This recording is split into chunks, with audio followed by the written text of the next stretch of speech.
La négociation d'un crédit immobilier reste une étape incontournable lorsque vous souhaitez acheter une maison, un appartement ou également investir dans la pierre.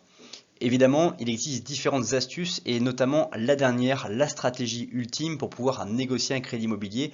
Donc assure-toi bien de rester jusqu'à la fin de la vidéo.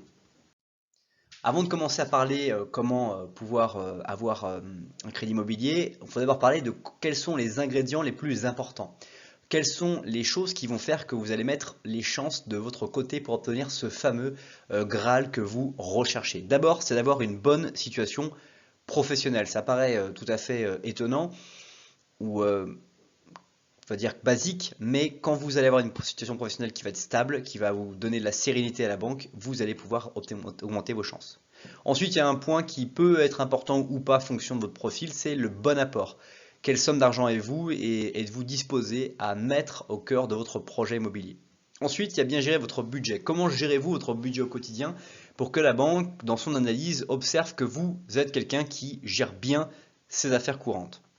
Ensuite, il y a le fait de bien choisir son bien immobilier, la localisation et que ça soit aussi dans un projet correct avec votre vie. Si vous achetez un bien immobilier pour vivre dedans, mais en résidence principale à 500 km, la banque va se poser des questions. Donc, il faut que ce soit dans une cohérence pour que ce projet soit bien compris par votre banquier.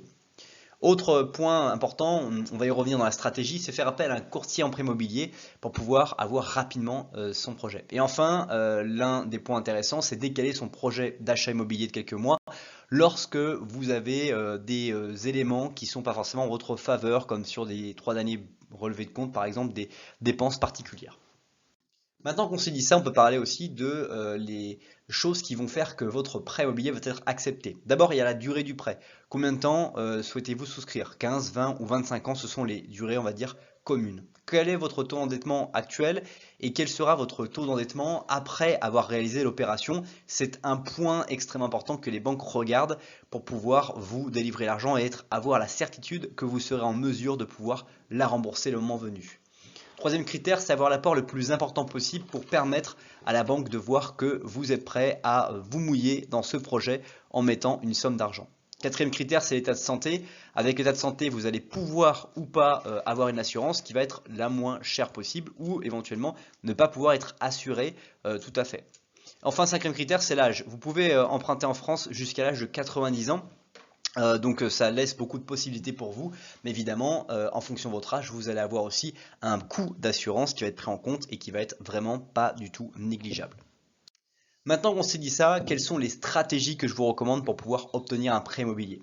Rapidement et avec beaucoup de certitude, une fois que votre dossier il est plutôt bien fait, deux étapes très fortes. La première, c'est votre banque avec laquelle vous êtes dans votre projet, de les consulter, de leur demander voilà, par rapport au projet, de pouvoir vous faire un budget. Et puis, quand vous avez signé le compromis de vente, eh bien, de vous faire une proposition. Ça, c'est la première clé essentielle de cela. Ensuite, la deuxième étape que je vous propose, c'est le courtier type meilleurtaux.com ou des courtiers, on va dire, tout à fait seuls en profession seul entrepreneur, on va dire individuel, pour pouvoir obtenir des meilleures offres. Et vous lui dites évidemment la banque que vous avez, votre banque, et que vous allez la consulter pour pouvoir avoir ses meilleurs taux.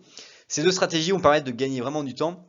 Et très souvent, votre banquier il a un intérêt à répondre rapidement parce que si vous lui dites qu'en plus vous avez mis un courtier qui s'occupe de votre banque, il va comprendre qu'il a tout intérêt à se mettre à avancer dès maintenant, sinon eh bien, ça ne fonctionnera pas du tout. Voilà, c'est déjà la fin de cette vidéo. Si tu as des questions, n'hésite pas à me les partager dans les commentaires. Si tu veux aller plus loin, je t'invite à découvrir la vidéo qui s'affiche sous la flèche bleue ou à t'abonner à la chaîne sous la flèche rouge. À bientôt et merci pour avoir regardé la vidéo.